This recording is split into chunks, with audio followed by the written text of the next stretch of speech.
प्यारे बच्चों, नमस्कार। कैसे हो आप सभी? आज मैं +2 ह्यूमैनिटीज़ कक्षा से राष्ट्र निर्माण की चुनौतियाँ पॉलिटिकल साइंस में जो इंडियन कंटेक्स्ट में लिखी गई बुक है उसका लेसन राष्ट्र निर्माण की चुनौतियाँ करवाने जा रहा हूँ। आप इस लेसन को ध्यान से सुनेंगे।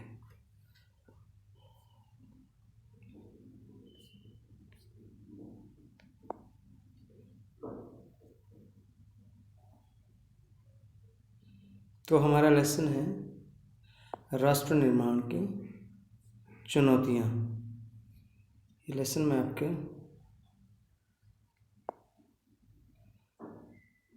स्क्रीन पे लेके आ रहा हूँ ताकि जिससे आप अच्छे तरीके से मेरे साथ ये लेसन पढ़ पाए।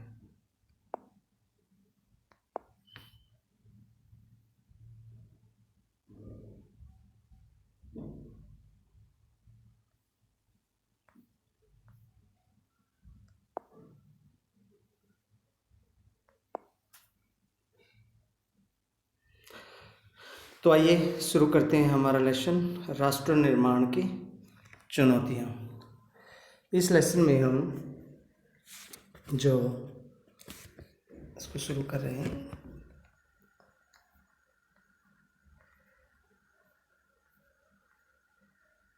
तो पहले हम इस लेसन में क्या करेंगे इसका थोड़ा सा देख लीजिए। इस अध्याय में हम आज़ाद हिंदुस्तान की शुरुआती कुछ साल चुनौतियों से भरे थे। सबसे बड़ी चुनौती राष्ट्रीय एकता और अखंडता थी। आज़ाद हिंदुस्तान राजनीतिक इतिहास की इस चर्चा की शुरुआत हम इन्हीं चुनौतियों के जिक्र से करेंगे। इस अध्याय में हम देखेंगे कि कैसे 1947 के बाद पहले दशक में राष्ट्र निर्माण की चुनौती से सफलतापूर्ण निपटा गया। आज़ादी मिली लेकिन देश का बंटवारा भी हुआ। बंटवारे के कारण बड़े पैमाने पर हिंसा हुई, लोग विस्थापित हुए। इस घटना में धर्मनिरपेक्ष भारत की धारणा पर ही आंच आने लगी थी। जो राष्ट्र है, हमने सोचा था कि हमारा धर्मनिरपेक्ष राष्ट्र होगा, इस धारणा पे विचार आंच आने लगी थी। देशी रियासतों को भारत संघ में शामिल करने का मसला तुरंत हल करना जरूरी था। देशी रियासतें थी हमारे देश में, तो इनको अब भारतीय संघ में, जो एक हमारा देश आज़ाद हुआ था उसमें सभी जो रियासतें थी, प्रिंसली स्टेट्स थे, छोटे छोटे राज्य प्रोविंसेस थे, उनको शामिल करने की बहुत बड़ी समस्या थी। आगे आप चैप्टर में पढ़ेंगे। देश के विभिन्न क्षेत्रों के लोगों की भाषाएं अलग अलग थी। भारत में विभिन्न राज्य हैं, भाषाई आधार पर इनका पुनर्गठन किया गया है और ये बड़ी समस्या थी। तो इनके बारे में भी हम विस्तार पूर्वक पढ़ेंगे।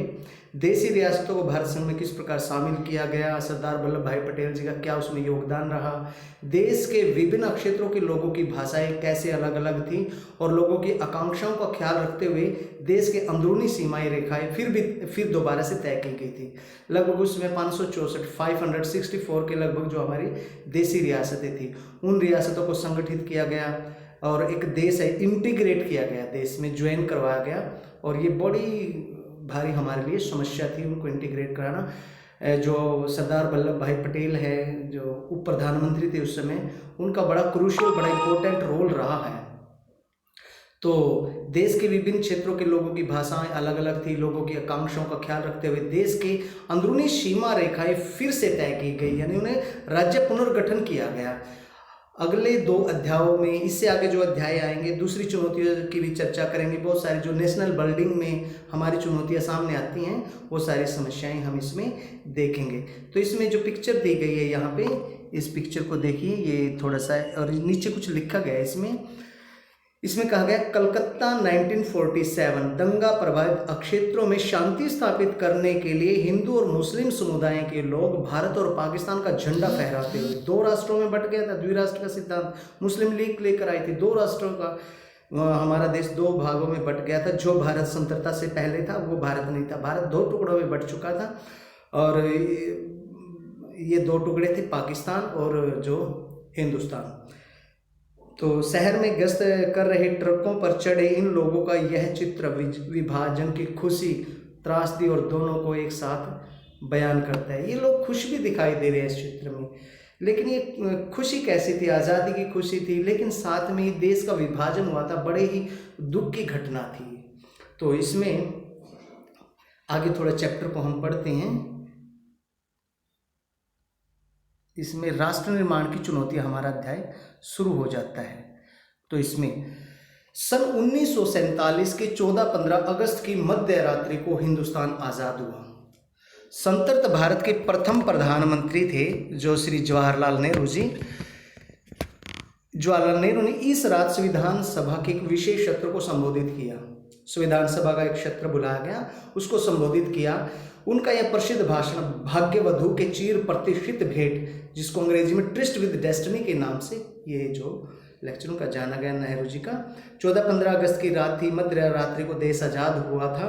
और नेहरू जी ने संविधान सभा जो बुलाई थी, जो देश के संविधान के लिए, जिसको देश का संविधान बनाना था, संविधान समजमा विधान मतलब समान विधान, विधि, नियम, कानून, जो देश किस तरीके से जिन नियमों को, जिन कानूनों को अपना के आगे प्रगति के रास्ते पे बढ़ेगा, तो वो नियम बनाने के लिए, वो देश का संविधान लिखने के लिए वहाँ पे संविधान सभा का बुलाई गई थी, उसका सत्र बुलाया गया था, जिसकी अध्यक्षता हमारे प्रथम भारतीय प्रधानमंत्री श्री जवाहरलाल नेहरू जी, जो पंडित जी, उन्होंने की थी।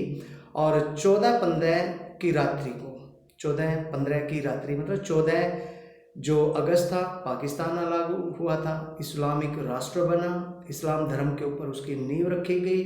फिर 15 अगस्त को भारत आज़ाद हुआ।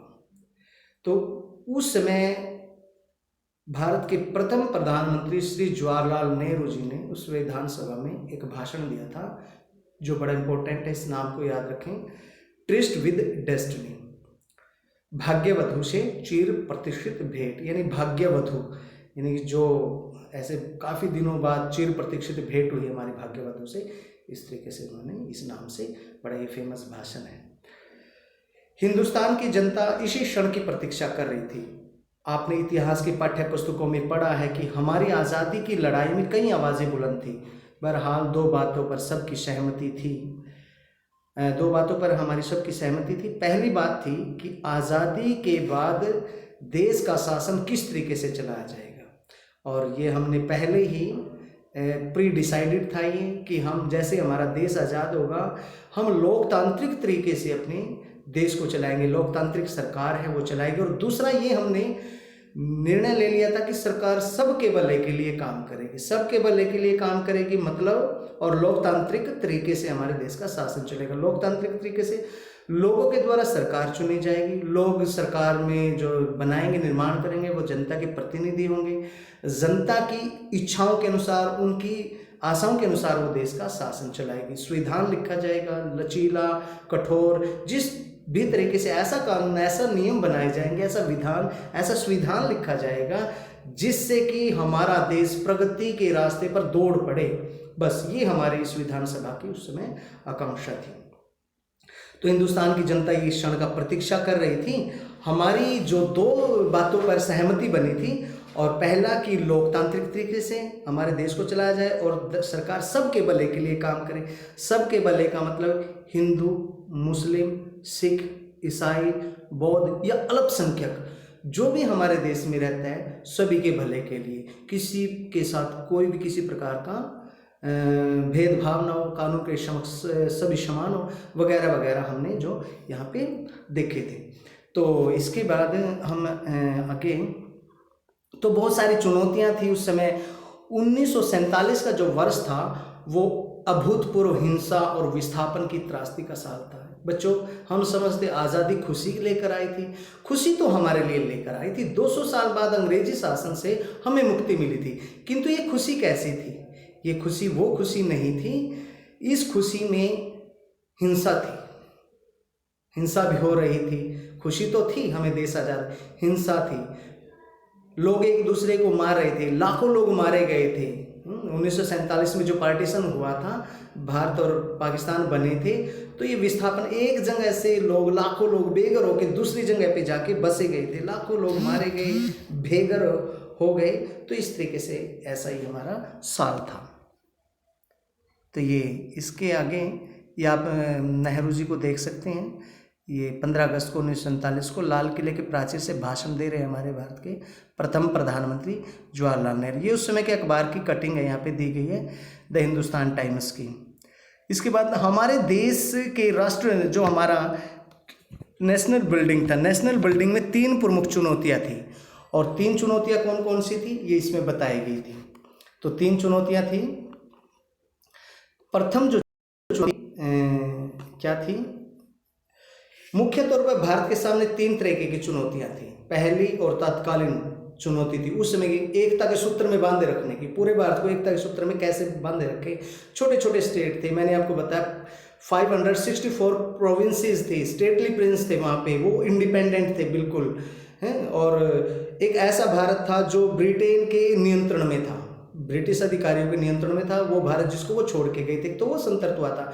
दूसरे वो ऐसे 2 भागों में था ना भारत, एक तो जो सीधा ब्रिटिश सरकार के नियंत्रण में था, एक ऐसा भारत या वो स्टेटली प्रोविंस जिस पर जो उनका अप्रत्यक्ष रूप से नियंत्रण था, यानी कि जो यहाँ पे रजवाड़े थे, रजवाड़ों में वहाँ पे एक प्रिंस होता था, नवाब होता था, नवाब वो शासन चलाता था, लेकिन वो अंग्रेजों के हाथों की मात्र कठपुतली था, वो उससे अनियंत्रित, उसके नियंत्रण में रह के ही शासन चला सकता था। तो पहली हमारे लिए सबसे बड़ी चुनौती थी कि एकता के सूत्र में हम देश को कैसे बांधे, कैसे इंटीग्रेट करें अपने नेशन को, और दूसरा लोकतंत्र कैसे स्थापित करें, जो हमने पहले ही सोच लिया था कि अपने देश में लोकतंत्र की हम स्थापना करेंगे, क्योंकि हमारे यहाँ पर गरीब, अमीर और विभिन्न जातियों के लोग रहते थे। और तीसरी चुनौतियाँ ये थी कि सभी लोगों की हम भलाई कैसे करेंगे, मतलब सभी के साथ कैसे हम सबको न्याय देंगे, ये बड़ी चुनौतियाँ थी। क्योंकि आप आज भी देखते हैं विभिन्न जातियों में हमारा देश बटा हुआ है, विभिन्न धर्मों में बटा हुआ है, हर दिन हम कलह देखते हैं, तो ये बातें आपसे छिपी नहीं हैं। तो ये चुनौतियाँ इसमें आप पढ़ लीजिए। तो इसमें थोड़ा सा मैं आपके लिए पढ़ देता हूँ। भारत के भविष्य को लेकर गंभीर सवाल थे। क्या भारत एक रह पाएगा? क्या ऐसा करने के लिए भारत सिर्फ राष्ट्रीय एकता की बात पर सबसे ज़्यादा जोर देगा, बाकी उद्देश्यों को तिलांजलि दे देगा? एक ही उद्देश्य थोड़ी था हमारा कि भारत को एक करना, और भी तो थे। विकास करने के लिए बहुत सारी जरूरी बातें थी, तो सभी चीज़ों को लेकर हमें चलना था। तो क्या ऐसा करने के लिए भारत सिर्फ राष्ट्रीय एकता की बात पर सबसे ज़्यादा जोर देगा, बाकी उद्देश्यों को तिलांजलि दे देगा? क्या ऐसे में हर अक्षेत्रीय और उप अक्षेत्रीय पहचान को खारिज कर दिया जाएगा? उस वक्त का सबसे तीखा और चुभता हुआ सवाल एक ये भी था कि भारत की अक्षेत्रीय अखंडता को कैसे हासिल किया जाए। दूसरी चुनौती लोकतंत्र को कायम करने की थी। आप भारतीय संविधान के बारे में पहले भी पढ़ चुके हैं, आप जानते हैं कि संविधान में मौलिक अधिकारों की गारंटी दी गई है और हर नागरिक को मतदान का अधिकार दिया गया है। 18 वर्ष से ऊपर का व्यक्ति वो मताधिकार उसको दिया गया है। और सर्वप्रथम मणिपुर में ये हमें अधिकार मिला था 21 वर्ष की आयु का, उसमें 21 वर्ष थी मत डालने की, सरकार चयन में प्रक्रिया में भाग लेने की, मतदान करने की 21 वर्ष आयु थी। सर्वप्रथम जो 1948 में चुनाव हुए थे मणिपुर रियासत को जब भारत में मिलाया गया था। तो भारत ने संसदीय शासन पर आधारित प्रतिनिधित्व मूलक लोकतंत्र को अपनाया। इन विशेषताओं से इस बात को सुनिश्चित हो गई है कि लोकतांत्रिक ढांचे के भीतर राजनीतिक मुकाबले होंगे।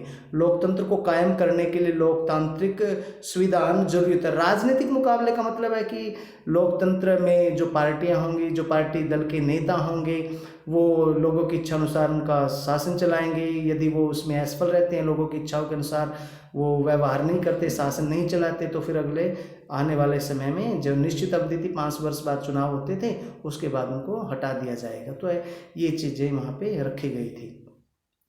तीसरी चुनौती थी कि विकास की, जिससे समूचे समाज का भला हो सके।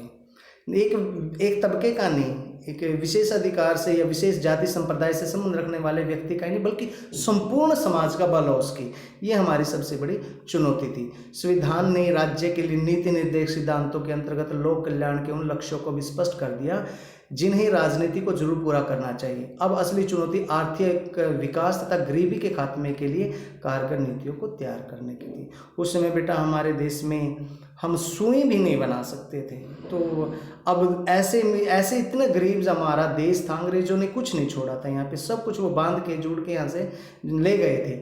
अब ऐसे में जब जीरो पे हम खड़े थे, वहाँ से हमें शुरुआत करनी थी, विकास के पथ पे आगे बढ़ना था। तो नीति निर्देशक सिद्धांत बनाए गए, लोक कल्याण के लक्ष्य निर्धारित किए गए, फिर आगे बढ़ा गया। ये असली चुनौती थी आर्थिक विकास की हमारे लिए उस समय, कि किस प्रकार से गरीबों को अपलिफ्ट किया जाए, पुअर पीपल है कैसे उनके स्टैंडर्ड को, लिविंग स्टैंडर्ड को हम इम्प्रूव कर सकते थे। बड़ा रोटी कपड़ा मकान, इसी चीज़ से हम जूझ रहे थे उस समय।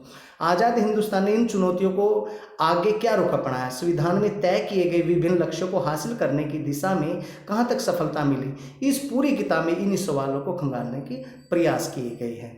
इस किताब में आज़ादी के बाद के दौर की भारतीय राजनीति की कथा लिखी गई है, ताकि आप खुद इन जैसे बड़े सवालों के खुद उत्तर तलाश सको और उसके काबिल बन सको, ढूंढने की क्या जवाब होने चाहिए, उन जवाबों को ढूंढ सको। शुरुआत के 3 अध्यायों में हम जानने की कोशिश करेंगे कि जिन 3 ऊपर जो चुनौतियां दी गई हैं उनका जिक्र किया गया है कि आज़ादी के बाद शुरुआती सालों में किस प्रकार से हमारे देश ने उन चुनौतियों का सामना किया। तो ये सभी चीज़ें हम आगे देखेंगे। तो आज़ादी के तुरंत बाद राष्ट्र निर्माण की जो चुनौती थी वो सबसे बड़ी हमारे लिए मुश्किल थी। इससे पहले अध्याय में हम इस चुनौती पर अधिक ध्यान केंद्रित करेंगे। शुरुआत में उन घटनाओं की चर्चा की जाएगी जिन्होंने आज़ादी को एक संदर्भ प्रदान किया, जिससे इनसे समझने के लिए मदद मिलेगी कि आज़ादी के समय राष्ट्रीय एकता और सुरक्षा का सवाल सबसे प्रमुख चुनौती के रूप में हमारे सामने आया था। तो ये यहाँ से आप पढ़ लीजिए। तो उस समय की जो हमारे सामने जो चुनौतियाँ थी, ये डाक टिकट यहाँ पे दी गई है, डाक टिकटों पर वो चीज़ है बिल्कुल जो एकदम से एहसास होता है उन चीज़ों का। और पहली में जैसे एग्रीकल्चर दिखा रखे, नहीं सॉरी ये चरखा दिया गया है। तो कपड़ा उस समय सबसे बड़ी मुश्किल थी कि कपड़ा कहाँ से आएगा, ठीक है। और दूसरा में जो दिया गया है बेटा, ये दिया गया है दूसरे में हमें फसल कहाँ से आएगी। और ये उत्साह मतलब रिपब्लिक इंडिया कि किस प्रकार से इंटीग्रेट किया जाएगा पूरे इंडिया को, ये सबसे बड़ी ज़्यादा मुश्किलें थी उस समय। चलो आगे चलते हैं। तो 3 डाक टिकट आप ध्यान से इसको पढ़ लीजिए, मैंने आपके पास भेज रखा है इस चीज़ का। तो आगे ये यहाँ पे सुबह आज़ादी ये दिया गया है। उस समय के जो देशभक्त नेता थे उनके द्वारा रची गई कविताएं हैं, उनकी एक झलक, उनकी पीड़ा की झलक, वो कैसा अपने देश को चाहते थे, क्या हो रहा था उस समय की पीड़ा इनमें आप पढ़ सकते हैं। तो यहाँ पे जिन्ना का जिक्र दिया गया, ये जिन्ना है, यहाँ पर मैं आपको दिखा देता हूँ, ये जिन्ना। तो जिन्ना ने क्या कहा है, हमें बहुसंख्यक और अल्पसंख्यक समुदाय की इन जटिलताओं को दूर करने की भावना से काम करना चाहिए। बेटा ये इंसान है जिसने पाकिस्तान की मांग की थी। द्विराष्ट्र का सिद्धांत मुस्लिम लीग ने जो 1906 में बनी थी, इस बुक में इसका जिक्र नहीं है, 1906 में मुस्लिम लीग की स्थापना हुई थी 1906 में। तो ये जो जिन्ना है इसने कहा है कि हमें एक ऐसे राष्ट्र का निर्माण करना है जहाँ पे अल्पसंख्यक है या बहुसंख्यक है, सभी उनको कोई जटिलता ना मिले, कोई मुश्किल ना हो उनके जीवन में। बहुसंख्यक और अल्पसंख्यक दोनों ही समुदाय में तरह तरह के लोग शामिल हैं। अगर मुसलमान, पठान, पंजाबी, शिया सुन्नी है, मुसलमानों में 2 जैसे हमारे यहाँ पे हिंदू में होते हैं शैव मत और वैष्णव मत के, तो शिया सुन्नी ये आपस में ये दोनों मुसलमान होते हैं, इनमें भी काफ़ी संघर्ष छिड़ा रहते हैं। आदि में बटे तो हिंदू भी, ब्राह्मण, वैष्णव, खत्री, बंगाली, मद्रासी आदि समुदाय में। पंजाब में आप आज़ाद हैं, पाकिस्तान में आप आज़ाद हैं। ये कह रहा है कि पाकिस्तान में सब आज़ाद हैं। हाँ, आपको पता है कि कैसे आज़ाद हैं, आप हिंदुओं की वहाँ पे हालत देख सकते हैं। चलो हमें पुस्तक पढ़नी है, हमें देखना है। आप अपनी मस्जिद में जाने और किसी भी अन्य पूजा स्थल पर जाने के लिए आज़ाद हैं। आपके धर्म, आपकी जाति या विश्वास से आपके विश्वास से राज्य को कुछ नहीं लेना। लेकिन हमें पता है कि पाकिस्तान की जो स्थापना की गई वो इस्लामिक कंट्री के रूप में की गई है। जिन्ना ने यहाँ पे सफ़ेद झूठ बोला है, और ऐसा कुछ नहीं है पाकिस्तान में। तो वहाँ तो बहुत ही ज़्यादा कट्टरपंथी हैं, मुसलमान बड़े ही कट्टर हैं।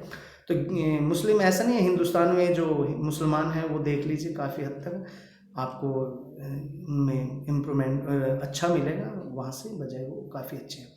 11 अगस्त 1947 को कराची में पाकिस्तान की संविधान सभा में अध्यक्षीय भाषण देते हुए है ये मोहम्मद अली जिन्ना उनका ये चित्र दिया गया है। इसके बाद यहाँ पे द टाइम्स ऑफ इंडिया, उसमें बर्थ ऑफ इंडियाज़ फ्रीडम, ये एक बार की कटिंग है। यहाँ फिर कुछ कविताएं दी गई। यहाँ पे जवाहरलाल नेहरू ने क्या दिया है, क्या लिखा है, इसमें कुछ इंपॉर्टेंट है तो ढूंढ लीजिए एक बार। भारत में मुसलमान अल्पसंख्यकों की तादाद इतनी ज़्यादा है कि चाहे तब भी यहाँ से नहीं जा सकते। तो ये हंसते हुए एक बात यहाँ पे कह रही है कि भारत के अंदर अल्पसंख्यक है मुसलमान, लेकिन फिर भी तादाद उनकी ज़्यादा है जो अल्पसंख्यक है कि यहाँ से वो चाहे भी फिर भी मूव नहीं कर सकते, वो पाकिस्तान में फिर भी नहीं जा सकते। तो यह एक बुनियादी तथ्य है और इस पर कोई उंगली नहीं उठाई जा सकती। पाकिस्तान चाहे जितना भी उकसावा दे, कितना भी वो अपनी तरफ से हिंदुस्तान के मुसलमानों को बुलाए, फिर भी नहीं जाएंगे। तो ये नेहरू जी ने उस समय कहा था खाराज तो नहीं होना, तभी चले जाते तो अच्छा था। और मैं क्या कहूँगा इससे ज़्यादा, क्योंकि देखा नहीं जाता जो हिंदुस्तान में आज व्यवस्था है। देख रहे हैं कि जैसे हम धार्मिक असहिष्णुता देखने को मिलती है बेटा, intolerance, religious intolerance we see at many steps in our country. तो घूंट पीने पड़े हमें अल्पसंख्यकों के साथ सभ्यता और शालीनता के साथ पेश आना है। तो ये लोकतांत्रिक शासन व्यवस्था में हमें उन्हें नागरिकों का अधिकार देने होंगे और उनकी रक्षा करनी होगी। तो इस तरीके से गांधी इन्होंने कहा है। फिर विस्थापन विभाजन, आगे जो है ये हमारा विभाजन, विस्थापन और पुनर्वास। 14-15 अगस्त 1947 को एक नहीं बल्कि दो राष्ट्र बेटा अलग हुए थे, दो राष्ट्र अलग हुए थे, जिसमें एक इंडिया था और एक पाकिस्तान। ऐसे विभाजन के कारण वहाँ ब्रिटिश इंडिया को भारत और पाकिस्तान के रूप में बांट दिया गया था। ब्रिटिश इंडिया था जो पहले है ना अंग्रेजों का शासन था, उसी दौरान जो भारत को दो भागों में बांट दिया गया था। तो ये पहले ही ऐसा कर लिया गया था। बस अब आज़ाद करने की देरी थी। 14 अगस्त और 15 अगस्त, आप दोनों डेटों को याद रखेंगे। आपने इतिहास की पाठ्य पुस्तकों में उस राजनीतिक घटनाक्रम के बारे में पढ़ा है जिसके फलस्वरूप दोनों देशों के भूभागों को रेखांकित करते हुए सीमा रेखा खींच दी गई। मुस्लिम लीग ने द्विराष्ट्र का सिद्धांत दिया। मुस्लिम लीग ने 1906 में जो बनी थी ये मुस्लिम लीग, और ये मुस्लिम लीग बनी भी किस लिए थी, इसका मुसलमानों के हितों की रक्षा करने के लिए बनी थी। इसके तहत जो मुस्लिम लीग का विचार था, उसने कहा था कि भारत है ना जो दो कौमों का देश है, तो दो कौमों का देश है ये, और उन्होंने मुसलमानों के लिए एक अलग देश की मांग की थी। कांग्रेस ने इसका शुरू में विरोध किया। विभाजन बंटवारे में बहुत सारी समस्याएं इसी तरीके से सामने आई, तो कांग्रेस इसके फेवर में नहीं थी, वो चाहती थी कि भारत एक ही रहे। तो इसमें ये पढ़ लीजिए आप, तो थोड़ा सा इसमें PDF है, तो इसमें थोड़ा सा अगर कोई, मुझे नहीं लग रहा कि मैं आपको पढ़ के सुनाऊँ तभी आपके समझ में आएगा। बिल्कुल इजी है, यह बात थोड़ी आसान जान पड़ती है कि, लेकिन असल में इसमें कई किस्म की दिक्कतें थी। पहली बात तो यह थी कि ब्रिटिश इंडिया में कोई एक भी इलाका ऐसा नहीं था जहाँ मुसलमान बहुसंख्यक हों। तो जब देश का बंटवारा हुआ, हम एक इस तरीके से हम दो देशों को नहीं बांट सकते कि किसी हिस्से में मुसलमान ज़्यादा थे, किसी में हिंदू ज़्यादा थे, इस तरीके से बटा हुआ था सब जगह। तो हम इस तरीके से हम कह सकते हैं, मान लीजिए कुछ हिस्सा यहाँ पे, ये पूरा भारत है। मैं थोड़ा सा आपके सामने ड्रॉ करने की कोशिश करता हूँ। मान लीजिए ये पूरा हमारा इंडिया है, तो इस इंडिया में मान लीजिए कुछ हिस्से में यहाँ पे मुसलमान ज़्यादा है, तो यहीं पे कुछ हिंदू ज़्यादा है, फिर वहाँ पे मुसलमान ज़्यादा है, तो कहीं पे हिंदू ज़्यादा, कहीं मुसलमान। तो ऐसे में अब ऐसे कैसे करें कि हिंदुस्तान को दो भागों में बांट दें। दो भागों में तो अगर हम देखें, ज़मीन का तो बंटवारा हो सकता है, लेकिन आबादी तबादला कैसे करेंगे, वो बड़ी समस्या थी।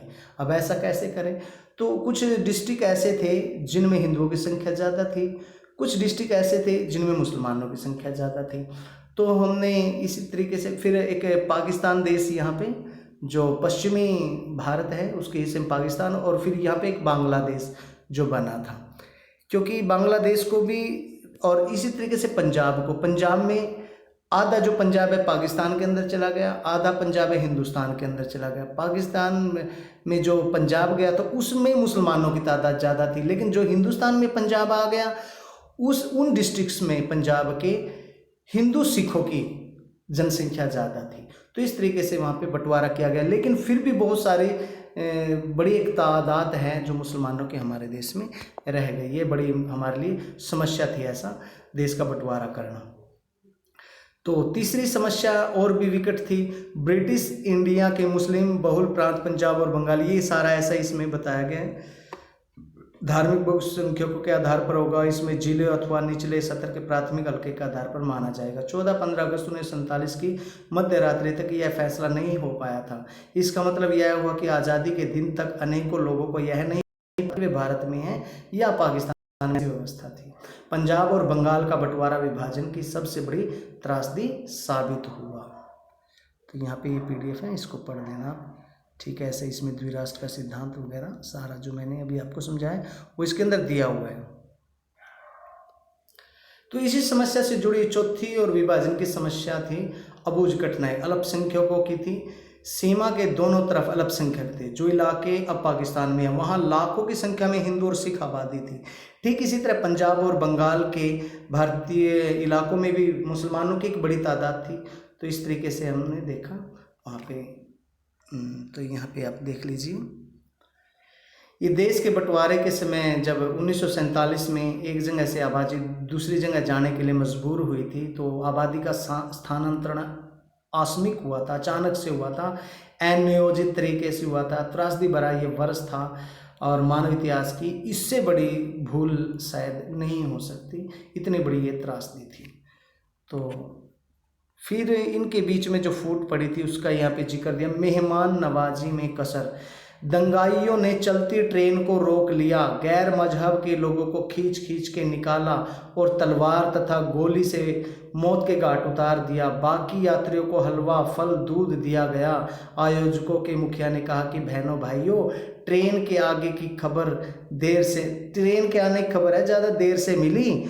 तो इस तरीके से तो समझते हैं आप, उन्होंने खींच खींच के पहले मारा, उनको तलवारों से मारा, बहुत बुरा हाल हुआ और मौत के घाट उनको उतार के फिर वहाँ पे कसर, जब वो मारते मारते थक गए तो उनको हलवा, फल और दूध दिया गया। अब आप समझते हैं हलवा, फल और दूध में क्या होगा। जब उनको ये बोल के दिया गया कि दूसरी ट्रेन आने में अभी काफ़ी देर लगेगी, बेटा उसके अंदर जहर था। तो इसके साथ आप देख सकते हैं तो किस तरीके से घर बार छोड़ के लोग गए थे। तो गांधी जी के बारे में यहाँ पे कहा गया कि गांधी जी के ऊपर क्या असर हुआ होगा इन घटनाओं का। तो मैं आपको थोड़ा सा इसके बारे में बता देता हूँ। विभाजन में क्या क्या समस्याएं आई थी। मुस्लिम पूरे देश में थे, पूरे देश को बांटना आसान नहीं था। नंबर एक बात ये सुन लीजिए। दूसरा, कांग्रेस इसका विरोध कर रही थी। जो विभाजन में जो बंटवारा जो हो रहा था, विभाजन हो रहा था, उसमें बहुत सारी मुश्किलें थी, बड़ी समस्याएं थी और सभी मुस्लिम पाक जाने के लिए भी तैयार नहीं थे। कुछ ही मुस्लिम थे जो पाकिस्तान जाने के लिए तैयार थे। पंजाब और बंगाल के कुछ इलाकों में मुस्लिम ज़्यादा थे। तो ये मैंने आपको बता दिया, पंजाब और बंगाल के कुछ इलाकों में मुस्लिम ज़्यादा थे। फिर वहाँ जिलों के आधार पर बंटवारा किया गया। अल्पसंख्यकों की समस्या थी। चंद घंटों में देश को खाली करने के समय, चंद घंटों का टाइम दिया गया देश को खाली करने का। तो इसका क्या परिणाम हुआ फिर आप समझते हैं। तो इसमें क्या परिणाम हुआ, सांप्रदायिक हिंसा हुई, अचानक स्थानांतरण जो हुआ था वो एकदम से लोगों को कहीं जगह पर बसाना बड़ा मुश्किल होता है। मजबूरन शरणार्थी जो शिविर थे उनमें रहना पड़ा। लोगों को, महिलाओं की हत्या की गई, महिलाओं से जबरन शादी कर ली गई। तो संपत्ति का बंटवारा हुआ। लगभग 80 लाख लोग हैं इसमें मारे गए थे और लाखों लोग बेघर हो गए थे। तो इसमें ऐसा बंटवारे में आया है। तो उस समय की आप त्रासदी आप देख सकते हैं। तो ये गांधी जी के इस बारे में यहाँ पे देखेंगे हम। गांधी जी का क्या जिक्र है ये। गांधी जी ने यहाँ पे, हाँ, ये गांधी जी विरोध है। भारत और पाकिस्तान के लेखक, कवि और फिल्म नेताओं ने उपन्यास, लोक कथा, कविता, ये इतना इम्पोर्टेंट यहाँ नहीं है, आप इसको पढ़ लीजिए। यहाँ से कोई प्रश्न भी नहीं पूछा जाता जनरली। और फिर इसके आगे तो यहाँ पे आप पढ़ लीजिए इनको। महात्मा गांधी, तो ये महात्मा गांधी के बारे में आपको बार बता देता हूँ। महात्मा गांधी ने 15 अगस्त 1947 के दिन आज़ादी के किसी भी जश्न में भाग नहीं लिया। गांधी जी बिल्कुल भी खुश नहीं थे कि देश का बंटवारा हो, तो गांधी जी ने बिल्कुल भी भाग नहीं लिया। वो हिंसा से दुखी थे। सभी को जहाँ एक तरफ खुशी हो रही थी कि भाई हमारा देश आज़ाद हो गया है, तो वहाँ पे दुख भी था कि हिंसा हुई थी, विस्थापन हुआ था, लाखों लोग बेघर हुए थे। तो उस समय गांधी जी कलकत्ता में थे। लोगों से गांधी जी ने, जैसे उनकी आदत थी, वो शांति की अपील की कि सभी लोग शांत हो जाएं, और ऐसे ही समय वो फिर दिल्ली वापस आ गए। 1940 में इन सब से दुखी होकर गांधी जी ने उपवास रखा। 1948 में उन्होंने, ये उनका जो उपवास था ये आखिरी उपवास साबित हुआ, क्योंकि उपवास के बाद 30 जनवरी 1948 को नाथूराम विनायक गोडसे ने गांधी जी की गोली मारकर हत्या कर दी। तो एक बार ये डिटेल है, थोड़ा सा इसको और ध्यान से पढ़ें। महात्मा गांधी ने 15 अगस्त 1947 के दिन आज़ादी के किसी भी जश्न में भाग नहीं लिया। वे कोलकाता के उन इलाकों में डेरा डाले हुए थे जहां हिंदू और मुसलमानों के बीच भयंकर दंगे हुए थे। सांप्रदायिक हिंसा से उनके मन पर गहरी चोट लगी थी। यह देखकर उनका दिल टूट चुका था कि अहिंसा और सत्याग्रह के जिन सिद्धांतों के लिए वे आजीवन समर्पित भाव से काम करते रहे थे, वही सिद्धांत इस कठिन घड़ी में लोगों को एक सूत्र में नहीं पिरोस के वो कामयाब नहीं हुए। उनके जो नियम थे, जो उन्होंने सिद्धांत दिए थे। गांधी जी ने हिंदू और मुसलमानों से जोर देकर कहा कि वे हिंसा का रास्ता छोड़ दें और शांति का रास्ता अपनाएं। कोलकाता में गांधी जी ने की मौजूदगी से हालत बड़ी हद तक सुधर चले थे। आज़ादी का जश्न लोगों ने सांप्रदायिक सद्भाव के जज्बे से मनाया। लोग सड़कों पर हर्षोल्लास के साथ नाच रहे थे। गांधी जी प्रार्थना सभा में बड़ी संख्या में लोग जुटाते थे। बहरहाल यह स्थिति ज़्यादा दिनों तक कायम नहीं रही। हिंदू और मुसलमानों के बीच दंगे एक बार फिर से भड़क उठे और गांधी जी ने अमन कायम करने के लिए, उपवास करने के लिए वो बैठ गए। अगले महीने गांधी जी दिल्ली जा पहुंचे। दिल्ली में भी बड़े पैमाने पर हिंसा हुई। गांधी जी दिल से चाहते थे कि मुसलमानों को भारत में गरिमापूर्ण जीवन जीने को मिले, उन्हें बराबर का नागरिक अधिकार दिया जाए। इस बात को सुनिश्चित करने के लिए वे बड़े चिंतित थे। भारत और पाकिस्तान के आपसी संबंधों को लेकर भी उनके मन में गहरी चिंताएं थी। उन्हें लग रहा था कि भारत की सरकार पाकिस्तान के प्रति अपनी वित्तीय वचनबद्धताओं को पूरा नहीं कर रही है। इस बात से वे नाखुश थे। इन सारी बातों को सोचकर उन्होंने 1948 की जनवरी में एक बार फिर उपवास रखा। यह उनका अंतिम उपवास साबित हुआ। कोलकाता की तरह दिल्ली में भी उनका उपवास का जादुई असर हुआ। सांप्रदायिक तनाव कम हुआ, हिंसा कम हुई। दिल्ली और उसके आसपास के इलाकों के मुसलमान सुरक्षित होकर अपने घरों में लौटे। भारत की सरकार पाकिस्तान को उसके देय चुकाने पर राजी हो गई। तो यहाँ पे उनका जो रोल है वो दिया गया है। तो इसके आगे तो यहाँ पे हाँ, ये आप पढ़ लें, इसमें कोई ऐसा विशेष नहीं है, सिर्फ पढ़ने से आपकी समझ में आ जाएगा। रजवाड़ों का विलय। अब यहाँ पे रजवाड़ों की समस्या मैं आपको बताता हूँ।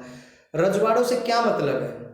रजवाड़ों से मतलब है प्रिंसली स्टेट, जो नवाबों के राज्य थे। यहाँ पे एक तो कुछ ऐसे प्रांत थे जहाँ जो अंग्रेजों के प्रभुत्व में थे, डायरेक्ट जो अंग्रेजी सरकार उनके ऊपर हुकूमत करती थी, उनका शासन चलाती थी। और दूसरी तरफ थे हमारे देसी रजवाड़े। तो अगर मैं इस तरीके से आपको समझाऊं तो मान लीजिए ये ब्रिटिश सरकार है, यहाँ ये बीच में भी ये ब्रिटिश सरकार है। तो यहाँ पे जो हमारे एक तो वो प्रांत हो गया इस साइड जहाँ पे डायरेक्ट जो ब्रिटिश सरकार है शासन चलाती थी, और इधर जो था नवाब थे जो जिनकी संख्या थी 564 जो रजवाड़े थे उस समय, जिनमें से 564 में से 4 जो प्रिंसली स्टेट थे वो भारत में विलय नहीं किया था उन्होंने, और 500 जो 60 है वो भारत में मिल चुके थे। प्रिंसली स्टेट, ये प्रिंसली स्टेट थे, यहाँ पे नवाब शासन करते थे। छोटे छोटे राज्य थे, छोटे और बड़े ये राज्य थे, और ये तो एक भारत के कुछ हिस्से थे जिन पे डायरेक्ट जो ब्रिटिश हुकूमत करते थे। तो इनमें से 560 है। ये भी गवर्नमेंट ब्रिटिश सरकार ने जब 1947 में आज़ाद कर दिया और उधर से भारत भी आज़ाद कर दिया। अब भारत के सामने समस्या क्या थी कि वो किस प्रकार से इनको जोड़े, इनको कैसे अपने में मिलाए, दोनों में। तो ऐसे वो ये समस्या उनके पास थी कि किस प्रकार से ब्रिटिश जो प्रोविंसेस थी उनको कैसे मिलाए, और एक जो डायरेक्ट जो कंट्रोल था जिस भारत पे, उनको कैसे वो इनमें कैसे मिलाए, स्वतंत्र भारत में इनको कैसे मिलाए। ब्रिटिश जो प्रोविंसेस, जो स्टेटली प्रिंस थे जिन पे शासन करते थे, ये बड़ी समस्या थी। इसमें जो 560 हैं, 560 वो तो मिलने के लिए तुरंत तैयार हो गए, लेकिन 4 वो नहीं मिल पाए। उन 4 का मैं जिक्र आपके सामने आगे करूँ, इतने आप रिकॉल करने की कोशिश कीजिए। जिनमें जम्मू कश्मीर, हाँ बिल्कुल ठीक है, जैसे जम्मू कश्मीर है, मणिपुर है, और सोचिए आप 2 राज्य और है, हैदराबाद, ठीक है, और एक है जूनागढ़। जूनागढ़ इसमें इतना इम्पोर्टेंट नहीं है, बाकी 3 ये बड़े इम्पोर्टेंट हैं, इस पे प्रश्न है जो पूछा ही जाता है। तो इसमें रजवाड़ों की समस्या के बारे में, ब्रिटिश इंडिया 2 हिस्सों में था। एक हिस्से में ब्रिटिश प्रभुत्व वाले भारतीय प्रांत थे, तो दूसरे हिस्से में देसी रजवाड़े। ब्रिटिश प्रभुत्व वाले भारतीय प्रांतों पर अंग्रेजी सरकार का सीधा नियंत्रण था। दूसरी तरफ छोटे बड़े आकार के कुछ और राज्य थे और इन्हें रजवाड़ा कहा जाता था। रजवाड़ों पर राजाओं का शासन था। राजाओं ने ब्रिटिश राज के अधीनता या कहें कि सर्वोच्च सत्ता स्वीकार कर रखी थी, और इसके अंतर्गत वे अपने राज्य के घरेलू मामलों का शासन खुद चलाते थे। अंग्रेजी प्रभुत्व के अंतर्गत आने वाले भारतीय साम्राज्य के 1/3 हिस्से में रजवाड़े कायम थे। प्रत्येक 4 भारतीयों में से एक किसी न किसी रजवाड़े की प्रजा था। तो समस्या क्या थी, ये समस्याएं देख लीजिए। आज़ादी के तुरंत पहले अंग्रेजी शासन ने घोषणा की थी कि भारत पर ब्रिटिश प्रभुत्व के साथ ही रजवाड़े भी ब्रिटिश अधीनता से आज़ाद हो जाएंगे। इसका मतलब यह था कि सभी रजवाड़ों की कुल संख्या 565 थी, तो ब्रिटिश राज की समाप्ति के साथ ही कानूनी तौर पर आज़ाद हो जाएंगे। अंग्रेजी राज का नज़रिया यह था कि रजवाड़े अपनी मर्जी से चाहे तो भारत या पाकिस्तान में जिसमें भी चाहे वो शामिल हो सकते हैं। जो ये प्रिंसली स्टेट थे जो वो आज़ाद करके गए थे, तो इनके ऊपर ये सरदार वल्लभ भाई पटेल जी ने फिर बड़ा ही महत्वपूर्ण एक भूमिका निभा के इनको भारत के अंदर इंटीग्रेट किया गया था, ये ध्यान रखें। तो इनको इंडिपेंडेंट कर दिया गया। बोले भाई चाहे आप पाकिस्तान, 2 राष्ट्र बन चुके थे भारत के, तो चाहे तो ये पाकिस्तान में जाएं चाहे ये हिंदुस्तान में आए, इनकी मर्जी थी। तो बड़ी समस्या थी, अब ये फूट और डल गई, बड़ी दिक्कत थी। या इंडिपेंडेंट रहे तो भारत कैसे एक संगठित भारत कैसे बनेगा, ये चुनौतियां हमारे देश में बिल्कुल नेशनल बिल्डिंग में आ रही थी। चैलेंजेस यही थे। भारत अथवा पाकिस्तान में शामिल होने या स्वतंत्र हैसियत बनाए रखने का फैसला रजवाड़ों की प्रजा को नहीं करना था। यह फैसला लेने का अधिकार राजाओं को दिया गया था, प्रजा को नहीं। देखो कितनी बड़ी बात हो गई है। तो राजे कब चाहेंगे भाई भारत में मिलना, वो तो अपना इंडिपेंडेंट चाहेंगे भाई, उनकी किंगडम हो खुद की, अपना स्टेट हो जिसपे वो अपना आराम से रहें, कोई रोकने टोकने वाला ना हो। तो ये बड़ी समस्या थी यह अपने आप में। और उस समय भी हम देखें तो भारत जब स्वतंत्र हुआ, ब्रिटिश हुकूमत या फिर मुगल जो थे इससे पहले जो आए थे, या लोधी वंश का शासन हुआ है, तो उस समय क्या था, यहाँ पे छोटे छोटे राजा थे जो आपस में एक दूसरे से झगड़ते रहते थे। तो इंटीग्रेट नहीं था, कोई भी इंटीग्रेटेड नहीं थे, एकता नहीं थी, यहाँ पे यूनाइटी नहीं थी। और इसका फ़ायदा उठा के यहाँ पे जो लोधी वंश ने शासन किया। फिर उसके बाद मुग़ल जो बाबर आए हैं उन्होंने किया, 1707 तक हुआ। फिर औरंगजेब की मृत्यु के बाद फिर यहाँ ब्रिटिश हुकूमत आई थी व्यापारियों के रूप में। व्यापारियों के रूप में जब उन्होंने देखा यहाँ तो बहुत अच्छे उनके लिए राज्य बनाने का, राज्य राज करने का एक बहुत ही अच्छा अवसर है, तो उन्होंने धीरे धीरे उन राजाओं को आपस में भिड़ाया, उन्होंने फौज डाल ली और फिर इस पे अधिकार कर लिया। फिर 1857 में 1857 का जो रिवोल्यूशन हुआ, उसके बाद ये डायरेक्ट जो ब्रिटिश हुकूमत के जो वहाँ की महारानी थी उसके तहत शासन चलाने लगी थी, यहाँ पे उनका हुकूमत हो गया था। तो उस समय ये बड़ी समस्या हो गई। अब क्या करें भाई, रजवाड़े हैं, इनकी अपनी मर्जी का अधिकार दे दिया गया। यह अपने आप में बड़ी गंभीर समस्या थी और इससे अखंड भारत के अस्तित्व के लिए खतरा मंडरा रहा था। तो ये खतरा मंडरा रहा था। इसके बाद ये भारत हमारा राष्ट्र निर्माण की चुनौतियाँ, ये भारत विभाजन से पहले और बाद में। तो विभाजन से पहले ये आप देख सकते हैं इधर कि कितना सारा ये देश है, ये अफगानिस्तान पाकिस्तान के साथ साथ ये टच कर अफगानिस्तान को भी, ये पूरा देश हमारा था। तो जो उस समय राज्य थे वो राज्य आज नहीं, आज उन राज्यों का पुनर्गठन किया गया भाषा के आधार पे।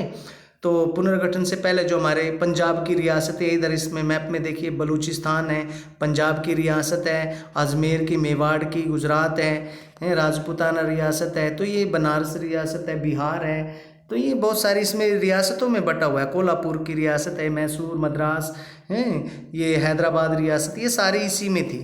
तो बड़ी दिक्कतें थी, इनको इंटीग्रेट करना बड़ा एक चैलेंज था हमारे लिए। तो सरदार वल्लभ भाई पटेल जी की अहम भूमिका से इनको किया गया। तो फिर क्या हुआ, समस्या ने जल्दी ही अपने तेवर दिखाने शुरू कर दिए। सबसे पहले क्या हुआ, त्रावणकोर के राजा थे, उन्होंने अपने आप को आज़ाद करने की घोषणा कर दी कि मैं आज़ाद रहूँगा, मैं किसी के अधीन नहीं आऊँगा। अगले दिन हैदराबाद के निज़ाम थे, उन्होंने भी ये घोषणा कर दी, हैदराबाद वाले ने भी, हाँ भाई हम भी किसी के तहत न हम ब्रिटेन में जाएंगे, नहीं सॉरी चेन्नई, तो हम इंडिया में जाएंगे और न हम पाकिस्तान के साथ मिलेंगे। तो हैदराबाद भी बहुत अमीर रियासत थी बेटा उसमें, बहुत सबसे ज़्यादा उस समय के अमीरों में शुमार थे। रजवाड़ों के शासकों के रवैये से यह बात स्पष्ट हो गई थी कि आज़ादी के बाद हिंदुस्तान कई छोटे छोटे देशों में शकल लेगा, भारत ऐसा भारत नहीं बनेगा जैसा सपना देखा था नागपुर अधिवेशन में हमने जो सोचा था, जो फैसले लिए गए थे। भारत स्वतंत्रता संग्राम का लक्ष्य एकता और आत्मनिर्णय के साथ साथ लोकतंत्र का रास्ता अख्तियार करना था। इसे देखते हुए यह स्थिति अपने आप में बड़ी विचित्र थी। अधिकतर रजवाड़ों के शासन अलोकतांत्रिक रीति से चलाए जाते थे, लोगों पे अत्याचार किया जाता था, भ्रष्ट राजा क्या करते थे, अपने स्वार्थ पूर्ति के लिए प्रजा की कहाँ चिंता करते थे वो। तो इस तरीके से लोकतंत्र तो फिर वहीं, तो कौन आज़ाद हुआ, ऐसा भी तो सोचने में बात आती है कि आज़ाद कौन हुआ। जो आज़ाद होने थे वो तो जनता है, राजा थोड़ी आज़ाद। राजा तो तब भी ऐसे ही रह रहे थे, अब भी ऐसे ठाट बाट से जीवन गुजार रहे थे। तो ये बड़ा दिक्कत थी। सरकार का नजरिया क्या था, छोटे बड़े विभिन्न आकार के देशों में बंट जाने की इस संभावना के विरुद्ध अंतरिम सरकार ने कड़ा रुख अपना। अंतिम सरकार कौन सी, वो सरकार जो चुनी हुई नहीं थी, बल्कि जो देश के नेता थे जिन्होंने देश को आज़ादी दिलाई थी, उन्होंने अभी मिलकर वो देश के संभाले हुए थे, वो उसको आप अंतरिम सरकार बोलते हैं। मुस्लिम लीग ने भारतीय राष्ट्रीय कांग्रेस के इस कदम का विरोध किया कि भाई चाहे जो जिसमें जाए जिसमें मिले, तो मुस्लिम लीग इसके विरुद्ध थी। क्यों भाई इनको इकट्ठा करना चाहते हो, ये तो अपनी मर्जी से शासन करेंगे। तो सरकार का ये नज़रिया था कि किसी भी संभावना कोई भी नहीं है, कड़ा रुख अपनाया सरकार ने, अंतरिम सरकार ने, इनको ढीला नहीं छोड़ा। लीग का और लीग उधर कह रही थी, जो मुस्लिम लीग है वो, उसका मानना था रजवाड़ों को अपनी मनमर्जी का रास्ता चुनने के लिए छोड़ देना चाहिए, रजवाड़ों के शासकों को मनमाने ढंग से काम करने देना चाहिए। तो सरदार पटेल ने ऐसे में ऐतिहासिक भूमिका निभाई। अधिकतर रजवाड़ों को उन्होंने भारतीय संघ में शामिल होने के लिए राजी कर लिया। आज ये आसान जान पड़ता है बच्चों, लेकिन अपने आप में ये बहुत ही बड़ी जटिल समस्या थी उस समय। आज ये आसान है लेकिन ऐसा नहीं था। इसके लिए बड़ी चतुराई और युक्तिपूर्ण पहल कदमी की जरूरत थी। मिसाल के तौर पर आज के जो उड़ीसा है, उस उड़ीसा में एक राज्य है, आज देख लीजिए भारत में एक स्टेट है उड़ीसा, उसमें उस अकेले उड़ीसा में 26 छोटे छोटे राज्य थे, प्रिंसली स्टेट थे, और छत्तीसगढ़ में 15 छोटे छोटे रजवाड़े थे। सौराष्ट्र था एक राज्य उस समय, उसमें 14 छोटे छोटे बड़े बड़े रजवाड़े थे, 119 छोटे छोटे। बताइए भाई कैसा देश था, कितने टुकड़ों में जैसे बर्फी के पीस होते हैं, ऐसे बताइए क्या कर दिया था देश का, ऐसे हाल था उस समय।